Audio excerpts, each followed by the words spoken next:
So let's get more on what's going on with Russia, Ukraine. That is thing number 2 this morning. The latest there is that Russian and Ukrainian officials did have talks, negotiations, once again today, but those talks concluded without any kind of accord on a ceasefire. This, as we are continuing to get reports of Russian attacks on Ukrainian civilians, even at periods that are supposed to be ones of temporary ceasefire or to allow civilians to evacuate certain areas. So that is something that authorities here in the United States and, of course, in the European Union are watching very closely. We continue to watch commodity prices, which, of course, came down yesterday, mostly rebounding today, but it's a bit more of a mixed picture. If you look at the energy prices, we are still seeing gains here, or we are seeing gains once again after the pause yesterday. If you look, though, at metals and some of the ags there, the picture has been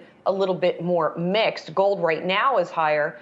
Copper and aluminum earlier were lower, so now it looks like we're seeing a little bit of a gain, but more of a mixed picture, and grains as well that we have been watching very closely. And then obviously our big input costs when we're talking about the CPI numbers, Saz. And Jill, you know me, all week long, actually I would say for the past 2 weeks, I'm tracking the potential cost of my whole wheat bread, and it's likely to go up. I'm watching wheat prices today.